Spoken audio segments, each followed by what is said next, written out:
دل کے تعلق سے، قلب کے تعلق سے جو ہماری گفتگو چل رہی تھی اسی کو آگے بڑھاتے ہیں۔ ایک روایت تفسیر طبری میں نقل ہے، وہ آپ کی خدمت میں پیش کرتا ہوں۔ پیج نمبر 266 ہے، جلد نمبر اول، تفسیر طبری۔ حضرت مجاہد کا قول ہے، یہ ان کی روایت ہے۔ وہ کہتے ہیں کہ ہم دل کو ایک اس طریقے سے دیکھتے تھے، اپنا ہاتھ ایسے آگے کیا، اپنی ہتھیلی، فرمایا ہم ہتھیلی کی طریقے سے دل کو دیکھتے ہیں کہ جب بندہ گناہ کرتا ہے تو اس کی یعنی ایک انگلی آپ نے بند کی، سب سے چھوٹی والی، فرمایا جب بندہ گناہ کرتا ہے تو اس طریقے سے دل بند ہوتا ہے، پھر دوسرا کرتا ہے تو آپ نے دوسری انگلی بند کی، اس طرح فرمایا کہ جب وہ گناہ کرتا جاتا ہے تو ایک کے بعد ایک انگلیاں بند کرتے گئے اور پھر پوری مٹھی بند کر دی، اور فرمایا اس طریقے سے پورا دل بند ہو جاتا ہے۔ بندہ گناہ کر کر کے دل کو اس طریقے سے بند کرتا ہے، اور فرمایا یہی جو ہے یہ مہر لگنا ہے، یہی رین ہے، یعنی یہی زنگ لگنا ہے، یہی مہر لگنا ہے، یہ گناہ کرنے کی وجہ سے۔ فرمایا جب گناہ کرتا ہے، گناہ کر کر کے اس کا دل اس طریقے سے بند ہو جاتا ہے۔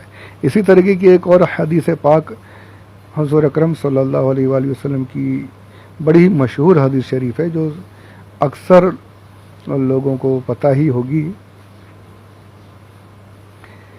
حدیث پاک میں ہے، یہ حدیث بھی اس میں نقل ہے، بہت سی کتابوں میں ہے۔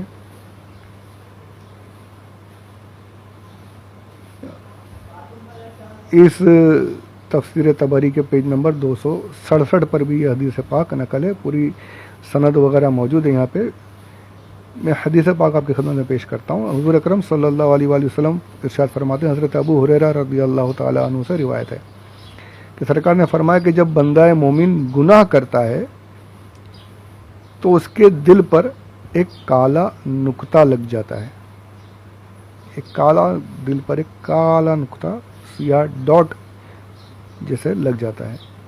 پھر جب وہ توبہ کرتا ہے، استغفار کرتا ہے، اللہ کی بارگاہ میں گڑ گڑاتا ہے تو وہ کالا نقطہ دھل جاتا ہے، دل صاف ہو جاتا ہے، اس کا دل پھر سے صحیح سلامت ہو جاتا ہے۔ اور اگر وہ اس کو ایسے ہی چھوڑ دے،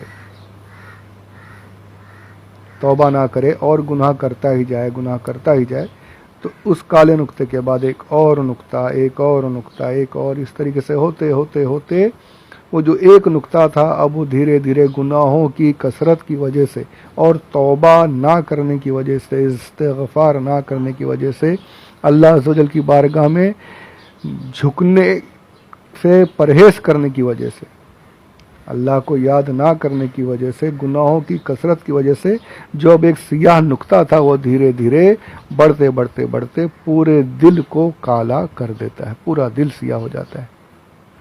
یہ حدیث پاک ہے۔ وہاں فرمایا کہ دھیرے دھیرے انگلیاں بند ہوتی ہیں، اس طریقے سے دل بند ہو جاتا ہے، مہر جیسے لگ جاتی ہے۔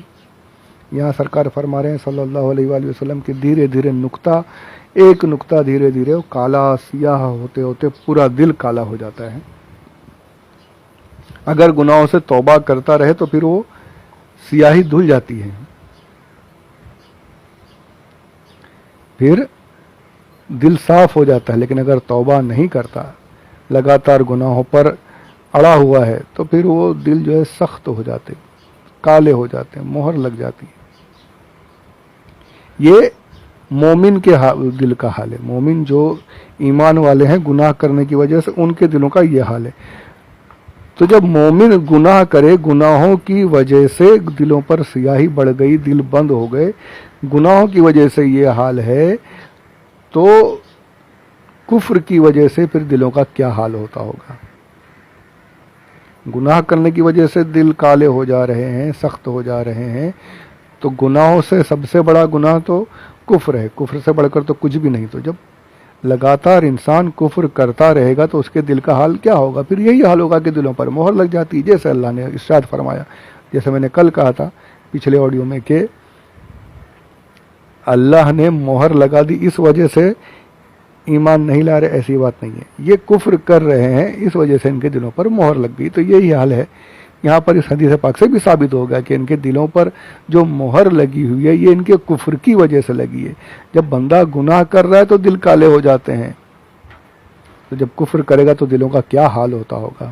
اللہ ہم سب کو پناہ میں رکھے. یہاں پر یہ بات بھی پتہ چلی کہ مومن بھی اگر ہے تو ان کے دلوں کا حال بھی برا ہوتا ہے. آپ دیکھتے ہیں ہمارے آنکھوں کے سامنے ہے, ہمارے سامنے ہے ایسا کہ ایک مرتبہ گناہ, یعنی پتہ ہی نہیں چلتا, پھر ان کو احساس ہی نہیں ہوتا کہ ہم گناہ کر رہے ہیں. یعنی ایسی عادت ہو جاتی ہے, ایسے دل سخت ہو جاتے ہیں, اتنے سخت ہو جاتے ہیں کہ ان کو یہ احساس ہی ختم ہو جاتا ہے کہ پھر یہ گناہ ہے یا نیک کام ہے یا کیا, کچھ بھی احساس نہیں رہتا بالکل. یعنی کہ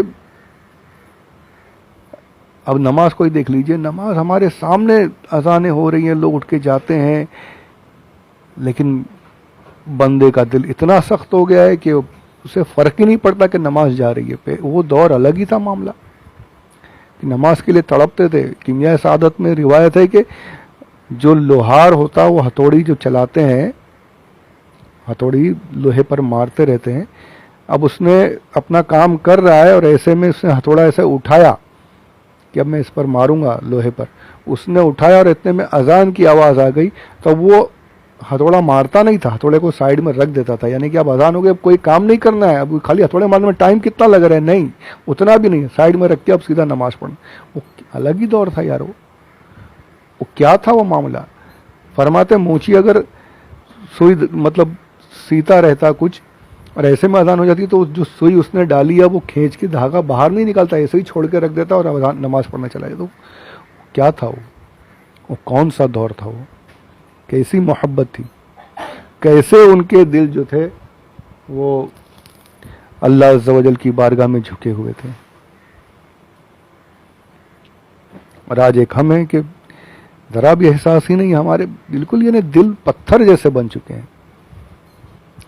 اچھا یہ نماز تو بہت بڑی بات ہے, چھوٹی چیزیں دیکھ لیجئے, اتنے گناہ ایسے ایسے, یعنی آپس میں دل میں کینہ, آپس میں بغض, بات بات میں جھگڑے بھی کیا, چھوٹی چھوٹی باتوں پہ جھگڑے کر لیتے ہیں, اور گالی گلوچ, ایک دوسرے کو تحقیر سے دیکھنا, اگر تھوڑا اپنے اندر تھوڑا پاور ہے تو پھر سامنے والے کو دبانا. سمجھتے ہیں بہت ہماری تو بہت چلتی ہے بھائی, اپنے اپن تو بھائی ہے. ہاں انہیں بمبئی میں یہ زبان استعمال ہوتی ہے نا, اپنے تو ایسی ہے, کوئی کچھ بول نہیں سکتا. صحیح ہے بھائی, نہیں بول سکتا آپ کے سامنے, دنیا میں نہیں بول سکتا, آخرت میں کیا کرو گے. آخرت میں یہ جب کھڑا ہو جائے گا اللہ عز و جل کی بارگاہ میں, اور جب مقدمہ پیش کر دے گا تو ساری آپ کی جو ہیکڑی ہے, جو ساری آپ کی جو طاقت جو ہے آپ کی جو دنیا میں ہے, وہاں پر کچھ کام نہیں آئے گی. یعنی آخرت کا خوف جو ہے بالکل ختم ہو چکا ہے ہمارے دلوں سے, ختم. دل مضبوط سخت ہو گئے ہیں, یہ سخت ہو گئے, یہ گناہ کر کر کے جو حدیث پاک میں نے پیش کی کہ کالے ہو گئے. یہ وہ الگ ہی دور تھا کہ صحابہ کرام رضی اللہ تعالی عنہم اجمعین جب قرآن پاک کی آیات سنتے تو آنکھوں سے آنسو جاری ہو جاتے تھے, رونے لگتے تھے. صحابہ قرآن شریف پڑھتے تو روتے تھے, بل بلا کر روتے تھے, ہچکیاں لے لے کر روتے تھے. وہ الگ معاملہ تھا. وہ آج قرآن شریف پڑھتے بھی ہیں تو کچھ اثر ہی نہیں ہے. کبھی آنکھوں سے آنسو نکلا ہماری, کبھی ہم روئے قرآن شریف پڑھ کے, کبھی اللہ کی بارگاہ میں ایسے سر جھکا کر کے ہم نے اپنے گناہوں سے روتے ہوئے توبہ کی ہے. سوچیے ذرا, یہ میں کہہ رہا ہوں, یہ سوچنے کی باتیں, یہ محسوس کرنے کی باتیں کہ ہمارے دل کتنے پتھر ہو چکے ہیں, کتنے سخت ہو چکے ہیں. یہ صرف کافروں کے ساتھ نہیں ہے, کافروں پر تو مہر ہو گئی. اب وہ مہر ہونے کی وجہ سے, ان کے کفر کی وجہ سے وہ مہر ایسی ہوئی کہ نہ ایمان قبول کریں گے نہ کفر سے ہٹیں گے. جن کے نصیب میں ہوگا وہ تو آ جائیں گے, جن کے نصیب میں ایمان ہے وہ تو مسلمان ہو جائیں گے انشاءاللہ. اور ہو ہی رہے آپ سب کے سامنے کس طریقے سے اسلام پھیل رہا ہے ہر طرف. بہت اتنے یعنی لگاتار ظلم ہونے کے باوجود اسلام پھیل ہی رہا ہے الحمدللہ. اور وہ شعر برابر ہے وہ کہ اسلام کی فطرت میں قدرت نے لچک دی ہے, اتنا ہی یہ ابھرے گا جتنا کہ دباؤ گے. جتنا دباتے جا رہے ہیں اتنا وہ ابھرتا جا رہا ہے الحمدللہ. تو اسلام تو الحمدللہ جن کے نصیب میں ایمان ہے وہ ایمان لے آئیں گے. تو صرف کافر ہی نہیں, مسلمان جو مومن ہیں ان کے دلوں پر بھی مہر لگ رہی ہے. اور پھر وہ مہر ایمان نہیں جا رہا ہے، ایمان نہیں، پر وہ اتنے سخت ہو رہے ہیں کہ گناہوں سے ڈر ہی نہیں رہا. گناہ کہتے کسے وہی سمجھ میں نہیں آتا، وہی نہیں سوچتے اب کہ گناہ کیا ہے، گناہ کہتے کسے ہیں. اچھا اب یہ مہر جو لگی ہے، یہ جو دل سخت ہو رہے ہیں، تو ایسا بھی نہیں کہ یہ اس کی سختی ہٹ جائے گی، جی نہیں، ایسا نہیں ہے. سختی ہٹ سکتی ہے، ایسا ہے نہیں کہ سختی نہیں ہٹے گی، میں نے غلط بول دیا، سختی ہٹ جائے گی، سختی نہیں ہٹے گی ایسی بات نہیں ہے. یہ دل جو سخت ہو گئے، یہ پتھر بن گئے، یہ آج بھی موم ہو سکتے ہیں. اب بھی حدیث پاک میں اس کا بھی علاج ارشاد فرمایا میرے آقا صلی اللہ علیہ وآلہ وسلم نے. حضور نے فرمایا کہ تمہارے دلوں کو زنگ لگ جاتا ہے جس طرح لوہے کو زنگ لگتا ہے. تو صحابہ نے عرض کی یا رسول اللہ اس زنگ کو دور کیسے کریں، اس زنگ کو دور کیسے کریں؟ تو فرمایا کثرت تلاوت قرآن سے اور موت کو زیادہ یاد کرنے سے. کتنی بڑی بات ہے. تلاوت کلام پاک کرتے رہیے. اور تلاوت کا مطلب یہ نہیں کہ باتیں بھی ہو رہی ہیں اور یہاں وہاں دیکھ بھی رہے ہیں، یہ سب کچھ چل رہا ہے، دنیاوی معاملات بھی ہو رہے ہیں اور قرآن پڑھتے جا رہے ہیں. یہ وہ تو صرف قرآن پڑھنے کا جو ثواب ہے وہ مل جائے گا. قرآن سے جو فیض حاصل ہونا ہے تو اس میں ڈوب کر اس کے ترجمے کو، تفسیر کے ساتھ پڑھ کے پھر سمجھ کر اسے پڑھیے. اور پھر جس طریقے سے قرآن شریف پڑھنے کا جو طریقہ ہے، کہاں رکنا ہے، کہاں نہیں رکنا ہے، کہاں سے وہ سیکھیے.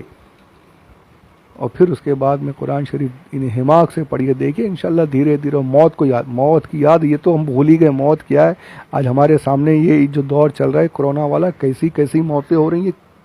یعنی کتنے واقعات ایسے ہوئے کہ ایک ایک گھر سے ایک دو لاشیں ساتھ میں نکل رہی ہیں، پھر بھی ہمارے دلوں پر اثر نہیں ہوتا. تو یہ موت کو یاد کرتے رہنا ہے. سرکار نے فرمایا تلاوت قرآن اور موت کو کثرت سے یاد کرنے سے دلوں کا زنگ دور ہوتا ہے. تو یہ جو زنگ لگے ہوئے نا، موقع اب بھی ہے. اب بھی اللہ عز و جل کی بارگاہ میں تلاوت قرآن مجید کرتے رہیے، نمازوں کی پابندی کرتے رہیے، اور اللہ عز و جل کی بارگاہ میں گڑ گڑاتے ہوئے، موت کو یاد کرتے ہوئے اپنے گناہوں سے توبہ کرتے رہیے. تو انشاءاللہ جب یہ زنگ دور ہوگا نا تو یہ دل نرم ہو جائیں گے، رقیق ہو جائیں گے. پھر انشاءاللہ دیکھیے اس پر کیسے اللہ عز و جل کا فیض برستا ہے انشاءاللہ. تو اللہ عز و جل ہمارے دلوں کو صاف فرمائے، ہمارے دلوں کو بالکل صیقل فرما دے، اپنی اطاعت میں جھکا دے. جو میں نے پہلے دعا پیش کی تھی حدیث پاک سے، اللہ عز و جل اپنی اطاعت کی طرف مائل کر دے. تو یہ دل کے تعلق سے چند ایک باتیں میں نے عرض کی ہیں. اس کے آگے کے آڈیو میں انشاءاللہ اسی سلسلے کو آگے بڑھاتے ہیں، اور آیت میں دل کا جو ذکر پہلے آیا ہے وہ کیوں آیا ہے وہ لے کر انشاءاللہ آگے چلتے ہیں. اللہ عز و جل یاد رکھنے، عمل کرنے، دوسروں تک پہنچانے کی سعادت نصیب فرمائے. آمین بجاہ النبی الامین صلی اللہ علیہ وسلم. وما علینا الا البلاغ المبین.